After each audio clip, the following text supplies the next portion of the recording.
Well, we're back. Sorry about the little drop. So if Pochettino is able to back to Paris Saint-Germain, Pochettino is able to create the team that he wants to create, maybe we'll see an interesting season next year for Paris Saint-Germain. But their objective, their main goal, is to win the Champions League. If they don't win the Champions League, basically they can't say that they've succeeded with the amount of money that they've spent. Which team are they going to have next year to do that? I'm not sure. Pochettino has brought Tottenham to the Champions League final before, so it's something that he can do. Doing it with Paris Saint-Germain is going to be obviously another story. They have to go back to winning Ligue 1 as well, which is something that they've, like I said, used us to do. So as long as they don't do that, that's just not a successful season, unfortunately. Let's go and talk about Lyon. It didn't take. Excuse my French. It didn't take long for the drama to unfold. So as a reminder, Lyon for the last game of the year could have made it into Champions League. Monaco didn't win against Lens, they did 0-0. So if Lyon had won against Nice and Nice wasn't playing anything, Lyon was going to Champions League. Unfortunately, Lyon, although they were up 2-0, lost 3-2 at home against Nice, and because of that, they're going to play in Europa League next season. So, bad season, they didn't play well, blah, blah, blah, blah.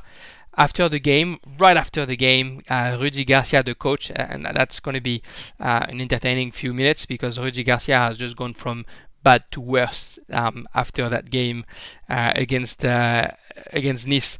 So just after the game, in the post-game interview, he says that he doesn't think he's going to be in Lyon next season because he can't keep working in these conditions in Lyon, and so he says that the day after he's going to have a chat with his president, but he's not going to be a candidate to his own succession.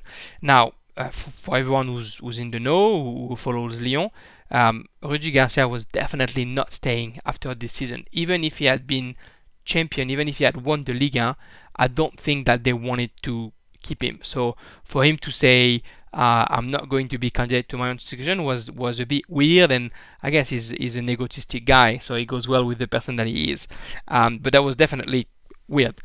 Anyway, the day after, official statement from Lyon saying that Olas, the president of Lyon, has met Garcia. They had a conversation, and Garcia is not staying, and so they're going to change coach, and Garcia is not the coach anymore, and blah, blah, blah.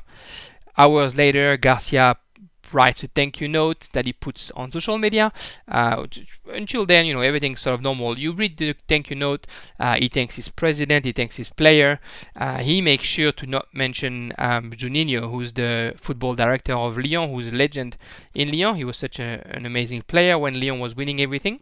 And he makes sure that when he says thank you to everyone, Juninho is not in the list of people that he says thank you to. That's not great, but that's who Rudy Garcia is. Wherever he goes, when he leaves a bit of a mess. So this mess right now was personal with Juninho, and maybe people are going to doubt Juninho because of that. But whatever, it is what it is. But he didn't leave it there. You could think that that's it. He's sort of indirect jab, passive aggressive, and then he can move on. This is not what happened. Rudy Garcia decided to bring it one step further, and what he did on Tuesday, live on radio in a French show that's called Top of the Foot, which is one of the most listened radio show in France, with the RMC channel. He said that basically Juninho was basically the reason almost why Lyon failed. So he kind of blamed Juninho for his own failure. He said that from the get-go, his relationship with Juninho went from bad to worse. That when Lyon was winning, Juninho wasn't really congratulating Garcia. Now, for the bit of a backstory, Juninho did not choose Garcia. Although Juninho is the football director, he's not the one who picked the coach. The coach was picked by the president, Olas.